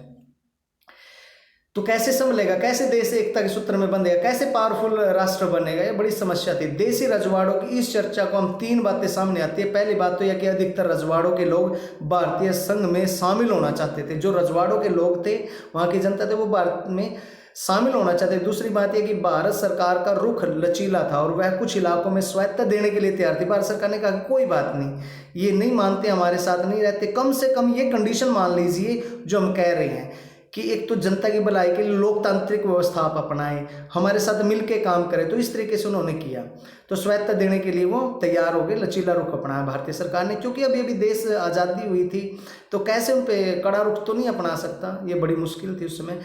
तो देश में हिंसा के दौर से गुजरा था, पाकिस्तान नया बना था, इधर से बांग्लादेश की समस्या आ रही थी सामने। तो भारत सरकार ने विभिन्नताओं को सम्मान देने और भिन्नताओं का सम्मान दिया कि कोई नहीं, हमारे पास तो diversity in unity, unity in diversity है, कोई भी ऐसी दिक्कत नहीं है। तो विभिन्न धर्मों के, जाति संप्रदाय के लोग मिलजुल कर हमारे देश में रहें और हमें सब मंजूर है। लोकतांत्रिक व्यवस्था से हम देश को चलाएंगे। बड़े ही सूझबूझ से युक्तिपूर्ण जो ये हुआ। तो कुछ इलाकों में स्वायत्ता देने का जैसे अपना लिया सरकार ने, जैसे जम्मू कश्मीर के विषय में हुआ था, स्वायत्ता दी गई थी। आज तक भी हमारे गले की फांस बन के रहा था। 370 आर्टिकल आपको याद है, अभी हरि सिंह जो राजा थे उस समय वो दे सौंप के गए थे। तो ये बात आगे जाके डिटेल में हम इस चैप्टर में आएगी हमारे, हम पढ़ेंगे। तीसरी बात, विभाजन की पृष्ठभूमि में विभिन्न इलाकों के सीमांकन के सवाल पर खींचतान जोर पकड़ रही थी और ऐसे में देश के क्षेत्रीय अखंडता एकता का सवाल सबसे ज़्यादा अहम मुद्दा उछला था। तो सरदार वल्लभ भाई पटेल ने शासकों को एक पत्र लिखा था रियासतों के 1947 में। शांतिपूर्ण बातचीत के जरिए लगभग सभी रजवाड़े जिनकी सीमाएं आज़ाद हिंदुस्तान से लगती थी, तो 15 अगस्त 1947 से पहले भारतीय संघ में शामिल हो गए, वो चुपचाप अपने आप। अधिकतर रजवाड़ों के शासकों ने भारतीय संघ में अपने विलय के लिए एक सहमति पत्र था जो पटेल जी लेकर आए थे, उस पर उन्होंने साइन कर दिया। पत्र का नाम था instrument of accession, instrument of accession इस पत्र का नाम था। इसके हस्ताक्षर करने का मतलब ये था कि वो अपनी मनमर्जी से वो सारे रजवाड़े भारतीय संघ का अंग बनने के लिए तैयार हैं। इसमें जूनागढ़, हैदराबाद, कश्मीर और मणिपुर, जिसका हमने पहले जिक्र किया था, ये अब यहाँ पे आ गए हैं। जूनागढ़, हैदराबाद, कश्मीर और मणिपुर ये रियासतें थी। इनका विलय छोड़ के बाकी सभी को विलय करना बड़ा आसान था, इनका बड़ा मुश्किल हुआ था। इनमें जूनागढ़ इतनी इंपॉर्टेंट नहीं है। जूनागढ़ की तो जनता थी, वो मानती थी, हमारे भारत में मिलने के लिए तैयार थी। हैदराबाद का निज़ाम है वो बड़ा ही आतंकवादी टाइप का सोच का इंसान था, वो बिल्कुल नहीं चाहता था, उस समय बड़ा अमीर था। कश्मीर की समस्या हरि सिंह है, वो हिंदू राजा थे, लेकिन जम्मू कश्मीर की जो जनसंख्या थी वो मुस्लिम तादाद ज़्यादा थी वहाँ पे। उधर से कश्मीर ने वहाँ पे मुस्लिम तादाद को देखते हुए कि कश्मीर हमें मिल जाएगा, हरि सिंह हिंदू राजा है, तो उन्होंने आक्रमण कर दिया। लेकिन हरि सिंह ने उसी समय सरदार वल्लभ भाई पटेल जो प्रधानमंत्री थे उस समय उनको बुलाया और अपने देश का विलय कुछ शर्तों के आधार पर भारत में करा दिया। और मुस्लिम जो जनसंख्या तादाद थी कश्मीर के अंदर, उन्होंने पाकिस्तान का किसी भी तरीके से साथ नहीं दिया। और जो हमारी मिलिट्री ने इन पाकिस्तान की मिलिट्री को वहाँ से मार भगाया था, यह बात आप 370 में पहले भी आप पढ़ चुके हैं, जो आप जिक्र आया था कुछ दिन पहले, जब 370 है जो एक्ट है वो ख़त्म किया गया था। वहाँ का विशेष अधिकार स्वायत्ता का जो दर्जा वहाँ पे दिया गया था। तो इस अध्याय में हम हैदराबाद और मणिपुर की रियासतों के विलय के बारे में थोड़ा गौर से पढ़ेंगे। तो नीचे एक बार देख लीजिए आप, इसमें दिया गया है ये हैदराबाद का निज़ाम है, बड़ा ही, ये देखिए है कैसा ये देखने में, तो आप देख सकते हैं हमारे सरदार वल्लभ भाई पटेल जी हैं। तो इन्होंने इस निज़ाम की, अब मैं आपको हकीकत बताऊँ इस निज़ाम ने क्या किया, इसकी करतूतों को हम पढ़ेंगे थोड़ा सा। हैदराबाद की रियासत बहुत बड़ी थी, तो ये निज़ाम है, नीचे मैं दिखा रहा हूँ यहाँ पे। अच्छा, हैदराबाद की रियासत बहुत बड़ी थी। यह रियासत चारों तरफ से हिंदुस्तानी इलाकों से घिरी हुई थी। पुराने हैदराबाद के कुछ हिस्से आज के महाराष्ट्र में भी है, कर्नाटक में भी है, और उसके कुछ हिस्से आंध्र प्रदेश में भी है। हैदराबाद के शासक का नाम था निज़ाम। दुनिया का सबसे दौलतमंद जो आदमी थे उनमें ये शुमार था, उनमें भी ये इसका नाम गिना जाता था। निज़ाम चाहता था कि हैदराबाद की रियासत को आज़ाद रियासत का दर्जा मिल जाए, मतलब ये संतर्त हो जाए, इसको कोई कुछ कहने वाला ना हो। निज़ाम ने सन 1947 के नवंबर में भारत के साथ यथास्थिति बहाल रखने के लिए एक समझौता कर लिया और ये कहा कि मैं भारत में नहीं मिलूंगा, लेकिन यथास्थिति है जो अपने जैसी अब है, पहले चल रहे थे ब्रिटिश हुकूमत में, ऐसे के ऐसे हम चलेंगे, कोई ऐसी दिक्कत नहीं। इस तरीके से समझौता कर लिया। ये समझौता 1 साल के लिए था। इस बीच भारत सरकार ने से हैदराबाद के निज़ाम की बातचीत जारी रही। इसी दौरान क्या हुआ कि हैदराबाद के रियासत के जो लोग थे उनके बीच में और निज़ाम के बीच में वहाँ पे कलह हो गया, एक आंदोलन जोर पकड़ गया, और आंदोलन में महिलाएं और किसान ज़्यादा संख्या में थे। तो इसने निज़ाम ने दमनकारी नीति अपनाई और उस आंदोलन को दबाने के लिए जो उसके खिलाफ खड़े हुए थे, तो क्योंकि महिलाएं और किसान ही इसके जुल्म का सबसे ज़्यादा शिकार थे इसके राज्य में। महिलाओं की बड़ी संख्या आंदोलन में आके जुड़ी। हैदराबाद शहर में भी लोग आ गए जहाँ पे ये निज़ाम रहता था। कम्युनिस्ट और हैदराबाद कांग्रेस इस आंदोलन की अग्रिम पंक्ति में खड़े थे। आंदोलन को देख निज़ाम ने लोगों के खिलाफ एक अर्धसैनिक बल भेज दिया, गुंडों की टोली भेज दिया, जिनको रजाकर कहा जाता था। ये रजाकर गुंडे थे एक टाइप से, अपनी खुद की पैरामिलिट्री फोर्स थी उसकी। तो जैसे एक राजा है, ये कौन है इधर, दक्षिण कोरिया, इसमें ठीक ऐसा ही। तो आंदोलन को देख निज़ाम ने लोगों के खिलाफ एक अर्धसैनिक बल भेज दिया। इसे रजाकर का, रजाकर अव्वल दर्जे के सांप्रदायिक और अत्याचारी थे। इन्होंने क्या किया, गैर जो मुसलमान थे उनको सताया, मुसलमानों को इन्होंने कुछ नहीं कहा, उनको अपना शिकार बनाया। तो फिर इसके बाद तो इन्होंने काफ़ी वहाँ पे लूटपाट मचाई, हत्या की, वहाँ पे लोगों के बहुत बुरा हाल किया, महिलाओं से बहुत बुरा व्यवहार किया। 1948 के सितंबर में भारतीय सेना निज़ाम के सैनिकों पर काबू पाने के लिए हैदराबाद आ पहुंची। कुछ रोज तक रुक कर लड़ाई चली। इसके बाद निज़ाम ने आत्मसमर्पण कर दिया और ये इसको भी भारत सरकार में मिला लिया। इधर है फिर मणिपुर की समस्या। मणिपुर मैंने आपको पहले दिखाया भी था। मणिपुर अगर आप मैप में कहेंगे तो थोड़ा पीछे लेके चलता हूँ। पेज नंबर हमारा ये कौन सा है, एक बार देख लीजिए। अच्छा जी, चलो ढूंढ लेंगे, कोई बात नहीं। इसको अभी मणिपुर ये है इधर, ये रहा हमारा मणिपुर। तो यहाँ की समस्या ये भी हमारा क्या थे उस समय, हमारा आज़ादी के चंद रोज पहले मणिपुर के महाराजा थे बोध सिंह जी ने भारत सरकार के आगे भारतीय संघ में अपनी रियासत के विलय के लिए एक सहमति पत्र पर हस्ताक्षर कर दिए। इसकी एवज में भारत सरकार ने उसको आश्वासन दिया कि इसकी आंतरिक स्वायत्ता आपके देश के, आपके राज्य की बने ही रखेंगे। जनमत के दबाव में महाराजा ने 1948 में यहाँ पे चुनाव करवाए। बच्चे याद रखें, पहली बार सार्वभौमिक जो मतदान हुआ था ये 21 वर्ष की आयु में करवाया गया था। अब तो 18 वर्ष है। तो ये पहली बार जो मणिपुर में कराया गया था, जीके का क्वेश्चन है, ध्यान से रखें। 1948 के जून में चुनाव जो करवाया गया था, इस चुनाव के पहला चुनाव था ये भारत में लोकतांत्रिक तरीके से जो किया गया था। इस चुनाव के फलस्वरूप मणिपुर की रियासत में संवैधानिक राजतंत्र कायम हुआ। मणिपुर भारत का पहला भाग है जहां सार्वभौमिक वैश्विक मताधिकार के सिद्धांत को अपनाकर चुना गया था। तो ये फिर उसी पेज पे मैं आपको लेके चलता हूँ। हाँ जी, ये रहा जी, बिल्कुल ये। हाँ, मणिपुर की विधानसभा में भारत में विलय के सवाल पर गहरे मतभेद थे। तो मणिपुर की कांग्रेस चाहती थी, मणिपुर की कांग्रेस का मतलब है बेटा कि देश में तो एक कांग्रेस थी, पूरे देश की कांग्रेस थी, लेकिन वो देश की कांग्रेस कहाँ से बनी थी, सभी राज्यों से वहाँ पे नेता आके मिले थे। तो लोकल नेता थे, मणिपुर के थे, कोई हैदराबाद के थे, कोई बेटा मणिपुर के थे, कोई पंजाब से थे, कोई गुजरात से थे। तो अलग अलग से जहाँ स्थानीय नेता थे वो जब मिलकर एक देश के लिए काम कर रहे थे, एक पार्टी बना रखी थी। तो वो राजनीतिक जो पार्टी थी, ये देश संतृप्त कराने के लिए जो दल बना था, पार्टी बनी थी, वो कांग्रेस थी। लेकिन उनके नेता लोकल थे। तो कुछ नेता थे हमारे जो मणिपुर से थे, तो वो मणिपुर से जो कांग्रेस के नेता थे उनको कहते हैं मणिपुर कांग्रेस। मणिपुर की कांग्रेस चाहती थी कि इस रियासत को भारत से मिला दिया जाए, जबकि दूसरी राजनीतिक पार्टियां इसके खिलाफ थी। मणिपुर की निर्वाचित विधानसभा से परामर्श किए बगैर भारत सरकार ने महाराजा पर दबाव डाला कि भारतीय संघ में शामिल होने के समझौते पर हस्ताक्षर कर दे। भारत सरकार को इसमें सफलता मिली।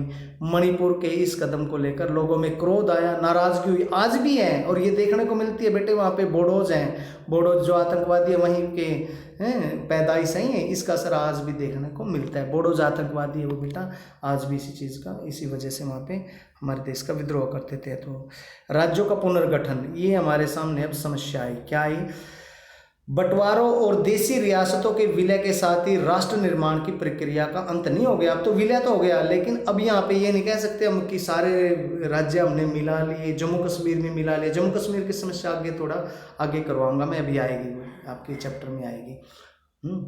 तो वैसे मैं आपको बता देता हूँ ओरल, चलो बाद में इसी में करवाऊंगा मैं आपको।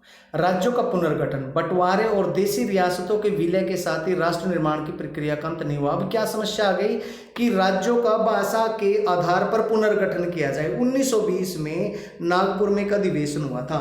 उस अधिवेशन में कांग्रेस ने वायदा किया था कि जब भारत आज़ाद हो जाएगा, लोकतांत्रिक यहाँ पे शासन चलाया जाएगा और भाषाओं के आधार पर राज्य का पुनर्गठन किया जाएगा। पुनर्गठन किया जाएगा मतलब जिस क्षेत्र में जो अमुक भाषा, कोई विशेष भाषा है वो बोली जाती है, उन 1900 से मिला के नए नए राज्य ऐसे बनाए जाएंगे। जैसे पंजाब और हरियाणा का विभाजन हुआ। पंजाब कौन सा हिस्सा बना? जिसमें गुरुमुखी है, जो पंजाबी भाषा है वो ज़्यादा बोली जाती है, और जिसमें हरियाणवी बोली जाती है उसको हरियाणा में। इसी तरीके से मराठा और गुजरात में गुजराती भाषा है, उधर महाराष्ट्र है, मराठी भाषा बोली जाती है। तो दोनों का विभाजन, लेकिन उस समय बड़ा खतरा था क्योंकि कहीं देश के प्रति अलगाव पैदा न हो जाए, ये बड़ी समस्या थी। देश बड़ी समस्याओं से गुजर रहा था, एक और समस्या ये खड़ी हो जाएगी। तो इस तरीके से क्योंकि देश में इंटीग्रिटी नहीं बन पाएगी, यूनिटी नहीं बन पाएगी, ये समस्या आ रही थी। तो बंटवारा और देशी रियासतों के विलय के साथ ही राष्ट्र निर्माण की प्रक्रिया का अंत नहीं हुआ। भारतीय प्रांतों को आंतरिक सीमाओं को तय करने के लिए भी एक चुनौती सामने आ रही थी। महज प्रशासनिक विभाजन का मामला नहीं था, प्रांतों की सीमाओं को इस तरह से तय करना था, इस तरीके से चुनौती थी कि और क्या होता, भाषाई और सांस्कृतिक बहुलता की झलक देखने के साथ ही एकता खंडित न हो जाए हमारे देश की। एक कि यहाँ पे हमारे देश में विभिन्न संस्कृतियों के, विभिन्न धर्मों के, विभिन्न जातियों के आस्था, दृष्टिकोण, रहन सहन, खान पान, पहनावा आदि अलग अलग जिनमें डाइवर्सिटी है बेटा, जो अलग अलग चीज़ है वो झलक है, वो उन आधार पर लोगों को बंटवारा, फिर ये कहते हैं ना विविधता में एकता की झलक, तो इसी वजह से है। तो ये बड़ा खतरा था उस समय कि कहीं लोगों में अलगाव पैदा ना हो जाए, हरियाणा वाले सिर्फ हरियाणा को चाहे, पंजाब को ना चाहे, उधर गुजराती भाषा वाले गुजरात वालों को चाहे, मराठा वालों को ना चाहे, और फिर दोनों में कंट्रोवर्सी पैदा हो जाए। इस तरीके से हमारे देश के लिए क्या होती है, वो एक समस्या हो जाती है वो देश के। तो इसके बाद हमारा जो तो प्रांतों की सीमाओं के तय करने के साथ साथ ही चुनौती थी कि देश को भाषाई और सांस्कृतिक बहुलता मतलब आस्था, विचार, दृष्टिकोण, रहन सहन, खान पान, पहनावा, उनका सब तरीके से एक दूसरे से अलग थे, फिर भी उनमें बहुलता थी और विविधता में एकता की वो झलक है वो देखने को मिले। राष्ट्रीय एकता भी हमारी खंडित ना हो उससे। औपनिवेशिक शासन के समय प्रांतों की सीमाएं प्रशासनिक सुविधा के लिहाज से तय की गई थी, या ब्रिटिश सरकार ने जितने क्षेत्र को जीत लिया था उतना क्षेत्र एक अलग प्रांत मान लिया जाता था। प्रांतों की सीमा एक बात से तय होती थी कि किसी रजवाड़े के अंतर्गत कितना इलाका शामिल है। तो जिस तरीके से उस समय जो जीते हुए इलाके थे, तो उस जीत लिए इलाका पता नहीं कि जैसे पंजाब ने जीत लिया, हरियाणा का इलाका जीत लिया, तो हरियाणा वाले वहाँ पे रह गए। राजाओं का तो ये काम था, लेकिन अब क्या लोकतांत्रिक व्यवस्था हो गई थी, अब हमें अपने तरीके से संगठित होना था, तो राज्यों का पुनर्गठन किया जाना था केवल भाषा के आधार पे। अब ये नहीं है कि हम किसी के अधीन है, ऐसा कुछ नहीं था। तो ये ऐसा 1920 में कांग्रेस का जो नागपुर अधिवेशन हुआ था, इसमें ये फैसला लिया गया था कि कांग्रेस का ये सपना था कि ऐसे हमारा आज़ाद भारत है, ऐसा होगा, उसका ये सपना उन्होंने जो अलग अलग चीज़ें के बारे में जो देखा था उनमें ये एक था। दरअसल इसके बाद भी इस सिद्धांत को भारतीय राष्ट्रीय कांग्रेस ने मान लिया था, राज्यों का पुनर्गठन भाषा के आधार पर होगा।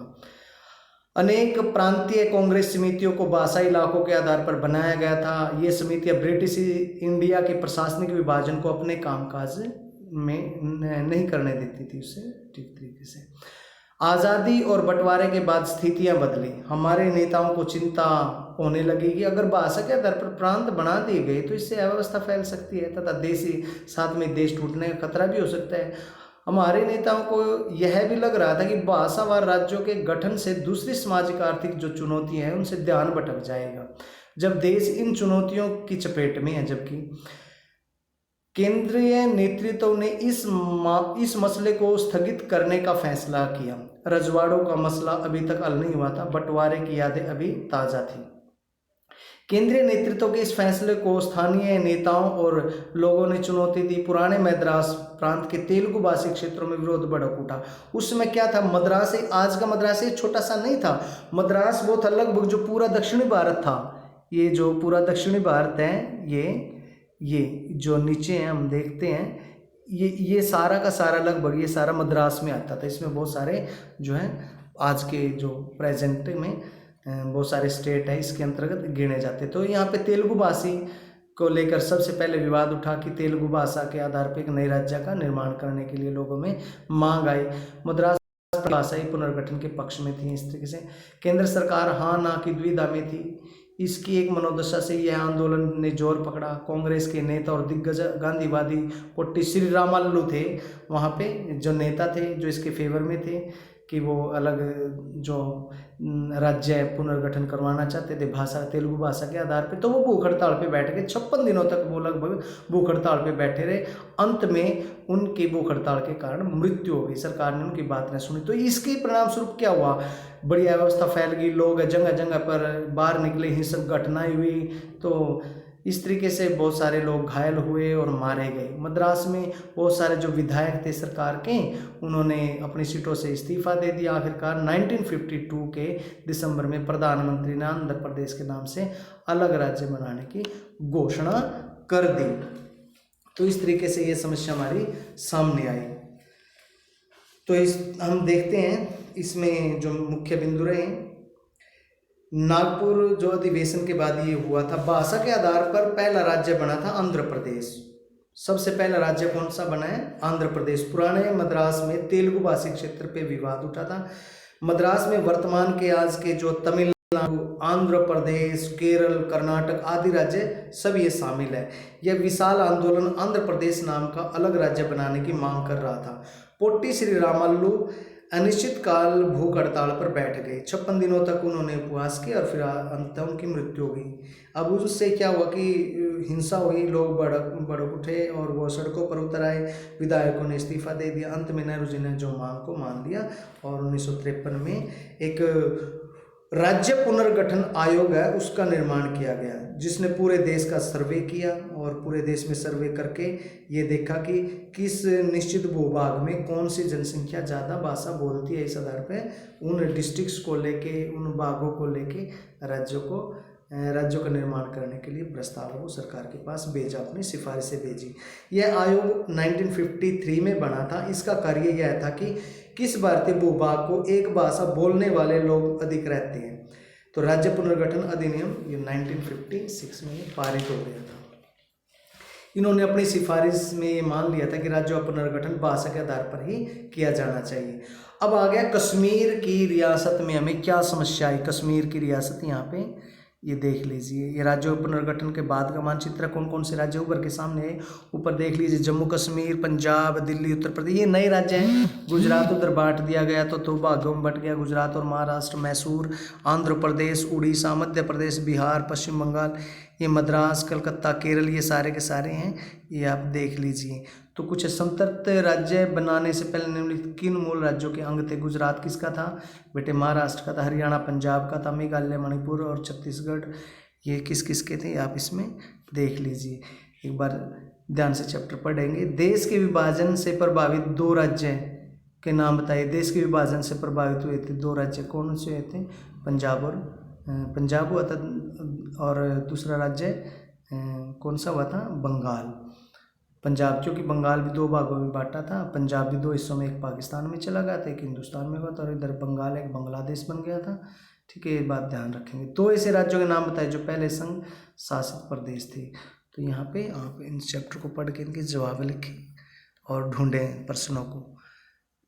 तो इसके आगे जो हमारा लेसन इसमें क्या दिया गया है देख लीजिए। इसमें आंध्र प्रदेश के गठराई ये मैंने आपको पढ़ा दिया 1953 का, ये सारा आपको जिक्र मैंने कर दिया है, अच्छे से बताया, एक्सप्लेन किया। एक बार पढ़ के देखना इसको। अच्छा, राष्ट्र निर्माण की चुनौती समरूप भी मिला, इसमें हो गया था। नए राज्यों का निर्माण ये हमने कर लिया था इसमें। तो नए राज्यों के निर्माण में सबसे अब एक रह गया था जो हमारा जम्मू कश्मीर का। जम्मू कश्मीर के बारे में आपको बताता हूँ। तो जम्मू कश्मीर में उस समय ये श्री रामालू पोट ये क्या दिया है, ये यहाँ से पढ़ लेना डाक टिकट पे, इसके बारे में बड़े अच्छे से बताया श्री रामालू। तो ये चैप्टर लगभग होने वाला हमारा। तो इसके बाद जो तो यहाँ पे जो मैं आपको बताऊँ जम्मू कश्मीर की समस्या। तो यहाँ पे जम्मू कश्मीर है, ये शायद नीचे दिया गया है। नए राज्यों में भाषा राज्यों में पुनर्गठित करने के सिद्धांत को मान लेने का अर्थ है, यानी देखिए राज्यों तत्कालीन भाषाई राज्य में तब्दील कर दिया जाए। तो एक बार इसको पढ़ लेना, ये बच्चों के पढ़ने के लिए दिया गया है। तो नीचे फिर प्रश्नावली है, ये प्रश्नावली मैं आपको बारी बारी करवाऊंगा, कोई ऐसी दिक्कत नहीं, आप भी इसको पढ़ें और ध्यान से करें। तो जम्मू कश्मीर की समस्या के बारे में, जम्मू कश्मीर एक रियासत थी जिसके राजा थे हरि सिंह, जो हिंदू राजा थे। तो भारत और इसमें जो 564 रियासतें थी, ये भी साथ में आज़ाद हो गई थी। अब जो रियासतों को कहा गया था वो इंडिपेंडेंट है, तो उसमें एक कश्मीर रियासत है, वो राजा हरि सिंह की, वो भी उसमें आज़ाद हो गई। अब रियासतों को एक निर्णय करने का अधिकार दिया गया था कि चाहे तो वो पाकिस्तान में मिले या फिर वो हिंदुस्तान में या इंडिपेंडेंट हो। तो जम्मू कश्मीर की जो जनसंख्या थी वहाँ पे मुस्लिम आबादी ज़्यादा थी, हिंदू राजा थे। तो ऐसे में पाकिस्तान ने हरि सिंह के ऊपर दबाव बनाना है, लेकिन हरि सिंह बिल्कुल भी तैयार नहीं हुए। तो ऐसे में पाकिस्तान की सरकार ने सोचा कि जम्मू कश्मीर में मुस्लिम आबादी है जो उनका साथ देगी अगर वो जम्मू कश्मीर के राजा पर आक्रमण करे। हरि सिंह पे आक्रमण कर दिया, मिलिट्री चलेगी, पाकिस्तानी मिलिट्री। तो इधर से हरि सिंह घबरा गए, इससे पहले वो भारत में विलय करने के लिए बिल्कुल भी राजी नहीं थे। तो उन्होंने सरदार वल्लभ भाई पटेल, जो उसमें प्रधानमंत्री थे, उनको पत्र लिखा और उनको बुलाया।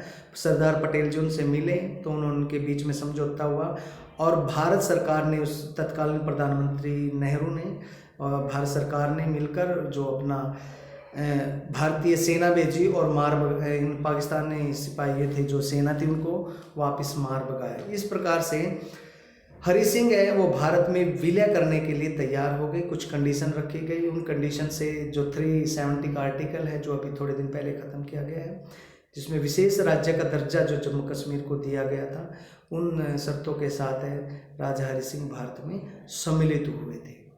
तो वहाँ से आपको फिर उसके बाद की कहानी आप हर रोज़ अखबारों में पढ़ते रहे हैं। तो इस तरीके से इस समस्या में हुए। तो आज का चैप्टर इतना ही था। तो फिर भी अगर कोई मेन पॉइंट आपको कोई संशय है, कोई ऐसी दिक्कतें हैं, तो वो मुझे बताइए। कुछ मुख्य है, मैं आपको प्रश्न इसके बारे में आपको बताऊं।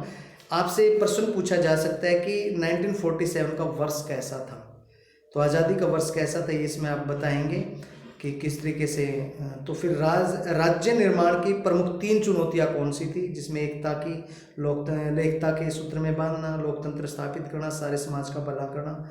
द्विराष्ट्र का सिद्धांत क्या है, मुस्लिम लीग द्वारा ये दिया गया था। 1906 में इसकी स्थापना हुई थी, मुस्लिमों की आबादी का भला करने के लिए था, लेकिन साथ में इसने बाद में अपना रूप दिखाना शुरू कर दिया था। फिर उसके बाद प्रश्न बनता है विभाजन बंटवारे में क्या क्या समस्या आपके सामने आई, ये प्रश्न इंपॉर्टेंट बन जाता है। विभाजन बंटवारे में क्या क्या आई थी, इसमें आपको पता है मुस्लिम पूरे देश में थे और उनको एकदम से 2 भागों में बांटना कोई ऐसा नहीं था, क्योंकि कुछ ऐसे इलाके थे जहाँ पे जो मुस्लिम ज़्यादा बहुसंख्यक थे और कहीं पे हिंदू, तो ऐसे डिस्ट्रिक्ट्स थे, पूरे देश को ऐसे बांटना बड़ा नामुमकिन था।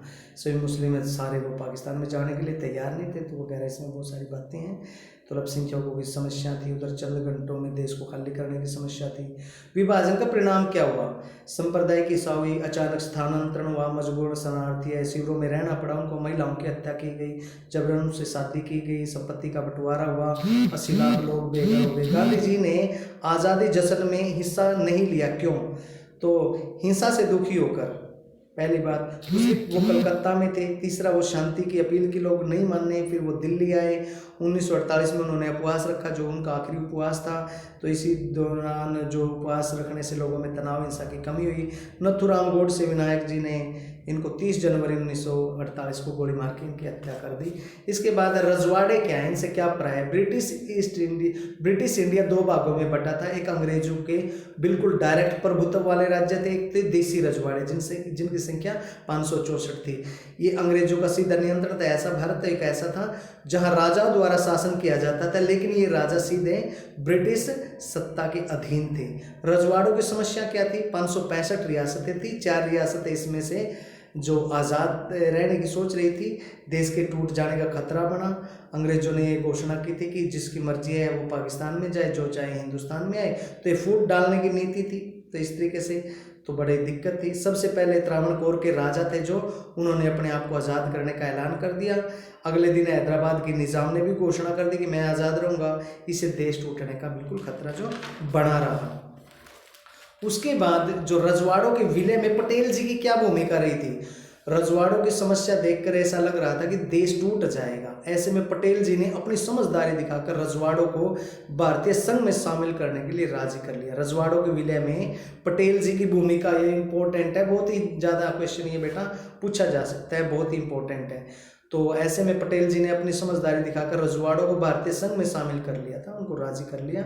उसने इंस्ट्रूमेंट ऑफ एक्सेशन एक लेटर था, उस पर सभी की सहमति से हस्ताक्षर करवा लिए थे। तो 4 रियासतें कौन सी थी जो भारत में नहीं मिलना चाहती थी? कश्मीर, मणिपुर, हैदराबाद, जूनागढ़। जूनागढ़ पे इतना क्वेश्चन नहीं आता, कश्मीर, मणिपुर, हैदराबाद पे बड़ा इंपॉर्टेंट क्वेश्चन आता है। कश्मीर का विलय कैसे हुआ, मणिपुर का विलय कैसे हुआ, हैदराबाद का विलय कैसे हुआ, इनके बारे में आप बताएंगे। नागपुर अधिवेशन के बारे में आपसे पूछा जा सकता है। नागपुर अधिवेशन 1900 था, ये 1947 में आज़ादी से पहले नागपुर में 1920 में अधिवेशन हुआ था, जिसमें आज़ाद भारत के बारे में सपने देखे गए थे कि किस प्रकार से लोकतंत्र की भारत में स्थापना की जाएगी, किस तरीके से लोग अपना जीवन यापन करेंगे, हमारा देश किस प्रकार से आगे प्रगति के पथ पर अग्रसर होगा। तो सारे ये प्लान हैं यहाँ पे सोचे गए थे, विचारे गए थे। यहाँ कांग्रेस ने मान लिया था कि राज्यों का पुनर्गठन भाषा के आधार पर किया जाएगा, लेकिन देश में उस समय बंटवारे के बाद ये बड़ी विकट समस्या थी, कैसे फिर वो भाषाओं का पुनर्गठन हुआ। श्री पुट्ट रामालू जी ने किस प्रकार से अनशन आमरण व्रत किया और 56 दिन बाद उनकी मृत्यु हो गई, और फिर किस प्रकार से हिंसक घटनाएं हुई और देश को फिर देश की सरकार को मानना पड़ा था उस समय अंतरिम सरकार को। अंतरिम सरकार जो नेताओं ने जिन्होंने देश आज़ाद करवाया था उन्होंने मिलके वो सरकार बनाई थी अंतरिम सरकार, ये चुनी हुई सरकार नहीं थी। लोकतांत्रिक सरकार इसको हम नहीं कह सकते, जो लोकतंत्र के माध्यम से मतदान के द्वारा चुनी गई ऐसी सरकार ये नहीं थी। नेताओं को लगा था कि भाषा के आधार पर राज्यों का पुनर्गठन भाषा के आधार पर होना चाहिए, लेकिन ऐसा भी लग रहा था उस समय कि अवस्था फैलेगी, देश टूट सकता है, क्योंकि अभी अभी नया स्वतंत्र भारत बना है। तो उधर गुजरात है, महाराष्ट्र है, पंजाब है, हरियाणा है, तो ये इधर जैसे मद्रास है, हैदराबाद है, ये बहुत सारे राज्य थे जो टूट के फिर दोबारा बने थे आज़ाद भारत में। फिर आगे प्रश्न पूछा जा सकता है कि भाषा के आधार पर पहला राज्य कौन सा बना, वो आंध्र प्रदेश, और आंध्र प्रदेश के बारे में विस्तार से आप जिक्र बताएंगे। पुराने मद्रास में तेलुगु भाषी क्षेत्र में विवाद उठा। दक्षिण भारत का बहुत सारा हिस्सा मद्रास में आता था, जिसमें आप आंध्र प्रदेश, तमिलनाडु, केरल, कर्नाटक आदि राज्य आप शामिल कर सकते हैं। अकेला मद्रास था उस समय, तो लेकिन अब पुनर्गठन में तमिलनाडु, आंध्र प्रदेश, केरल, कर्नाटक बने थे। ये प्रश्न आपसे पूछा जाएगा। इस विशाल आंदोलन ने आंध्र प्रदेश का नाम अलग कर आंध्र प्रदेश के नाम से एक अलग राज्य बनाने की मांग कर रहा था। पोट्टी श्री रामालू जी ने अनिश्चितकालीन भूख हड़ताल पर बैठ गए। 56 दिन के बाद उनकी मृत्यु हो गई। हिंसा हुई, लोग सड़कों पर उतरे, विधायकों ने इस्तीफा दे दिया। अंत में नेहरू ने मांग मान ली। सरकार ने राज्य पुनर्गठन आयोग बनाया 1953 में, ठीक है। फिर इसने पूरे देश का सर्वे किया, फिर उसने अपनी सिफारिशें दी। उसने कहा कि भारतीय भूभाग है, एक निश्चित भूभाग पर कौन से ऐसे लोग हैं जो ज़्यादा कोई एक अमुक भाषा वो बोलते हैं, विशेष भाषा बोलते हैं, इस आधार पे राज्य पुनर्गठन होगा। और उन्होंने इस तरीके से बहुत सारे राज्यों के बारे में रिपोर्ट जमा करवाई थी 1956 में। तो इस 1956 में इससे अपने सिफारिश में, रिकमेंडेशन में ये बात कही थी कि राज्यों का पुनर्गठन जो होगा वो कर देना चाहिए, ज़रूरी है। तो इन्होंने ऐसा सिफारिश कर दी थी। जम्मू कश्मीर की रियासत के बारे में अभी आपको मैंने बताया था, ये क्वेश्चन आपसे पूछा जाएगा। हैदराबाद रियासत का कैसे विलय हुआ, ये आपसे बड़ा इंपॉर्टेंट क्वेश्चन है, बनता है यहाँ से। हैदराबाद के राजा को निजाम कहा जाता था, दुनिया का सबसे अमीर लोगों में शुमार था इसका नाम है। किसानों और महिलाओं पे बड़ा अत्याचार करता था, उनका शोषण करता था। निजाम के खिलाफ लोगों ने आंदोलन किया, सारे लोग हैदराबाद में इकट्ठे हो गए, जिससे निज़ाम ने अपने जो पर्सनल मिलिट्री बुलाई और रजाकर जिसको कहते थे, उसमें ये गुंडे थे एक तरीके से, और इस तरीके से उन्होंने ये काम किया। ये सभी सांप्रदायिक थे और मुसलमानों को अपना निशाना बनाने लगे, हिंदुओं को कुछ नहीं कह रहे थे। तो उन्होंने इस तरीके से ये अपने समस्या के बारे में लिखेंगे। मणिपुर रियासत का विलय किस प्रकार हुआ, मणिपुर रियासत के बारे में आपको बताया, बोध चंद्र जी यहाँ के राजा थे। यहाँ की जनता है वो भारत में नहीं मिलना चाहती थी, लेकिन बोध चंद्र है उन्होंने हस्ताक्षर कर दिए और ये भारत में मिल गए। तो भारत ने बदले में स्वायत्तता का इनको आश्वासन दिया कि इनके कार्यों में कोई ज़्यादा हस्तक्षेप नहीं करेंगे। युक्तिपूर्ण ऐसा किया जा रहा था, क्योंकि आपको पता है लचीलापन ऐसा रखना जरूरी था, उस समय की मांग थी। देश निर्माण ऐसे ही होता है कभी ज़्यादा उन दिक्कतों में नहीं जाना चाहिए। तो इस तरह के बड़ी सूझबूझ से काम लिया गया था। मणिपुर पहला राज्य है जहाँ सार्वभौमिक वैश्विक मताधिकार का प्रयोग 1948 में किया गया था। मणिपुर की कांग्रेस चाहती थी कि मणिपुर का विलय भारत में हो जाए। कांग्रेस चाहती थी, वहाँ स्थानीय जो कांग्रेस के नेता थे, लेकिन वहाँ की जनता अपने प्रांत का विलय भारत में करना बिल्कुल नहीं चाहती थी। आज भी ये समस्या बोडो आतंकवादी, मैंने आपको बताया था। मणिपुर का विलय किस प्रकार से भारत में किया गया, तो ये किसी तरीके से आपको सब इसमें बता सकते हैं। नए राज्यों का निर्माण क्या क्या हुआ था 1960 में, 1960 में गुजरात और महाराष्ट्र बने। गुजरात और महाराष्ट्र आपस में से निकले हैं। 1966 में, 1966 में पंजाब, हरियाणा और हिमाचल प्रदेश बने हैं। 2000 में छत्तीसगढ़, उत्तराखंड और राज्य बने हैं। तो जब देश आज़ाद हुआ था 14 राज्य थे, 6 केंद्र शासित प्रदेश थे। अब 28 राज्य है, 9 केंद्र शासित प्रदेश है। जैसे अंडमान निकोबार हमारा देश है, सॉरी ये राज्य है। अंडमान निकोबार, अरुणाचल, असम, आंध्र प्रदेश, उत्तर प्रदेश, उत्तराखंड, ओडिशा, कर्नाटक, गोवा, छत्तीसगढ़, जम्मू कश्मीर, झारखंड, तमिलनाडु, नागालैंड, पंजाब, पश्चिम बंगाल, तो मणिपुर, मध्य प्रदेश, महाराष्ट्र, मिजोरम, त्रिपुरा, मेघालय, तेलंगाना। और जो हमारे ये केंद्र शासित प्रदेश है, चंडीगढ़, दमन दीव, दादरा नगर हवेली, पांडुचेरी, लक्षद्वीप, लद्दाख, दिल्ली और जम्मू कश्मीर। तो बेटा ये लेसन आज यहाँ पे हुआ। अगर इसमें के संबंध में कोई दिक्कत है वो मुझे आप ज़रूर बताएंगे। इसके जो क्वेश्चन आंसर है वो PDF आपको मिल जाएंगे। क्वेश्चन आंसर भी मैं भेज दूंगा, बाकी आप खुद लिखेंगे और जो अपने वर्क है वो मुझे PDF है जो सेंड कर